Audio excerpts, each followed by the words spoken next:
Hello everyone, आप सभी का स्वागत है मेरे YouTube channel Hindi Gurukul with Sandeepika. तो आज मैं आपके लिए नेक्स्ट वीडियो लाई हूँ जो कि प्रेमचंद पूर्व युग के उपन्यासों से ही है, जिसमें उसके टाइप मैंने बताए थे सामाजिक, ऐतिहासिक और भी अनेक 4-5 टॉपिक टॉपिक मतलब टाइप हैं इसके। तो अब जो है हम ऐतिहासिक उपन्यासों के बारे में पढ़ेंगे जो कि मोस्ट इम्पोर्टेंट है, क्योंकि जो मैंने पीछे सामाजिक उपन्यास आपके लिए मैंने वीडियो बनाई थी, तो वो पूरे कंप्लीट हो चुके हैं। अब ऐतिहासिक उपन्यास हैं जिनको हम आगे डिस्कस करेंगे। तो चलिए स्टार्ट करते हैं। किशोरी लाल गोस्वामी, तो इनके उपन्यास कौन से हैं? किशोरी लाल गोस्वामी को जो है वो हिंदी का प्रथम ऐतिहासिक उपन्यासकार माना जाता है। तो ये हम कौन से उपन्यास पढ़ रहे हैं? प्रेमचंद युग पूर्व के उपन्यास, ठीक है। अब हम उन्हीं के उपन्यासों को हम आगे पढ़ रहे हैं, जिसमें कि ऐतिहासिक उपन्यास भी उसी का ही टाइप है। उसमें कौन कौन से जो उपन्यासकार आते हैं उनको हम देखेंगे। तो फर्स्ट पे किशोरी लाल गोस्वामी, जिनको हिंदी का प्रथम ऐतिहासिक उपन्यासकार माना जाता है। तो ये चीज आपने याद रखनी है कि उनको प्रथम माना जाता है। किस टाइप में? ऐतिहासिक उपन्यासकार के टाइप में। कौन है वो? किशोरी लाल गोस्वामी। हृदय हिरणी व आदर्श रमणी, इनका जो टाइमिंग है 1890 है। ये हिंदी का प्रथम ऐतिहासिक उपन्यास है। अगर आपको ऐतिहासिक उपन्यास पूछा जाए तो वो कौन सा होगा? हृदय हारिणी व आदर्श रमणी।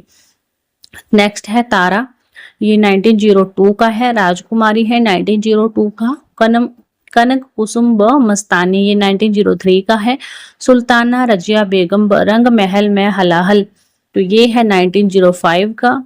लखनऊ की कब्र व शाही महल सरा, तो ये 1918 का है। गोस्वामी जी ने इस उपन्यास की रचना जो है वो बादशाह के गुप्त चरित्र नामक अंग्रेजी पुस्तक के आधार पर की है।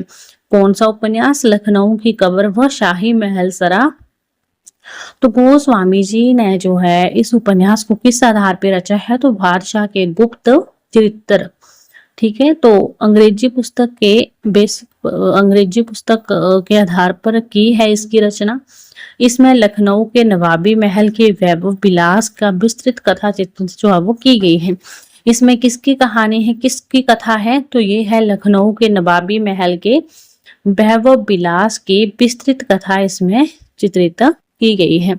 जो नवाबों का महल है वो कैसे अपना विलास, वैभव कैसे जी रहे हैं, कैसे उनका तौर तरीका है, वो सब इसमें मेंशन किया गया है। नवाबी महल का विस्तृत विलास की लखनऊ के नवाबों के लिए जो है वो ये मतलब एक कबर बन गया है, ठीक है। अब नेक्स्ट है हमारा गंगा प्रसाद गुप्त।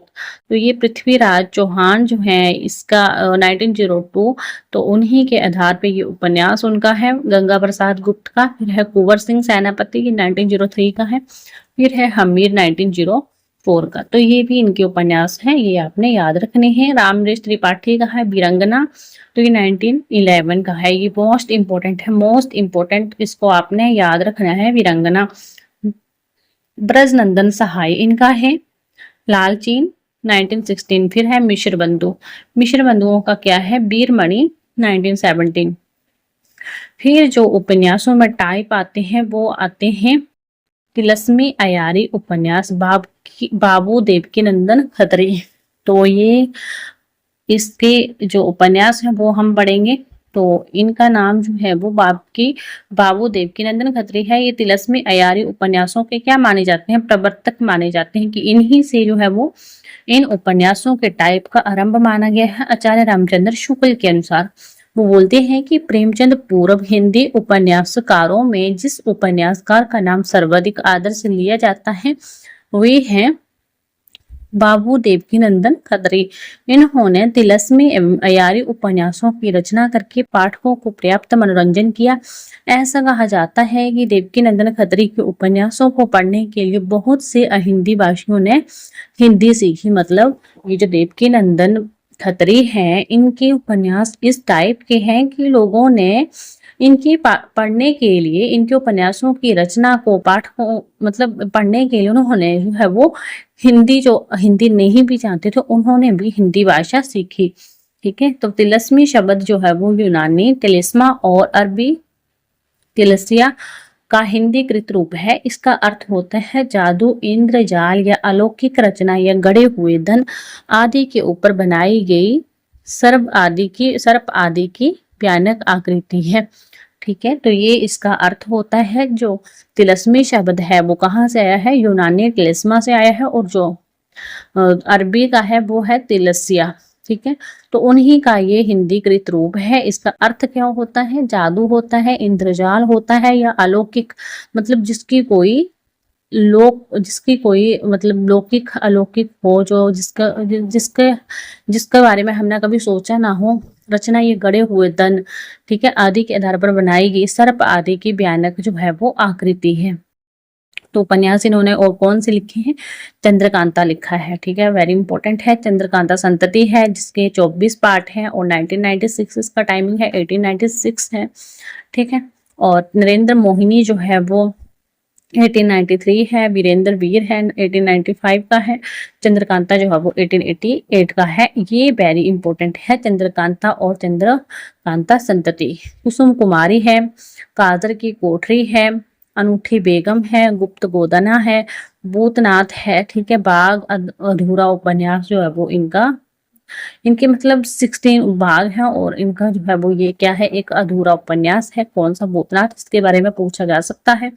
अनूठी बेगम 1905 का है, ये भी वेरी इंपॉर्टेंट है। तो चंद्रकांता उपन्यास में क्या है कि इस उपन्यास का जो हिंदी जगत में अभूतपूर्व स्वागत हुआ है।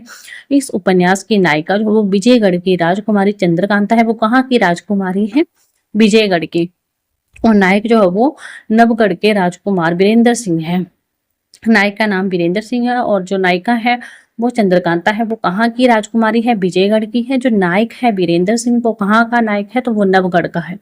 तो भूतनाथ उपन्यास इनका अधूरा उपन्यास है, जिसे बाद में उनके पुत्र दुर्गा प्रसाद खत्री ने क्या किया था? पूरा किया था। ठीक है, अन्य उपन्यासकार इसमें कौन से आते हैं?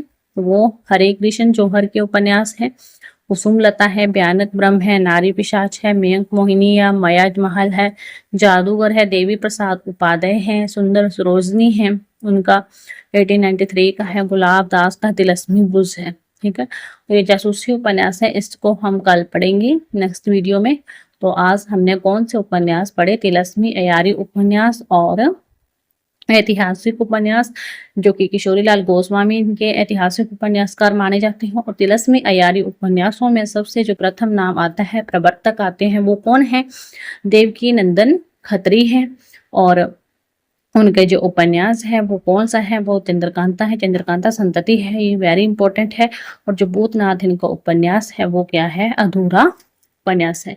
ठीक है, थैंक यू एवरीवन। अगर आपको मेरी ये वीडियो पसंद आते हैं तो उसको लाइक करें, सब्सक्राइब करें और चैनल को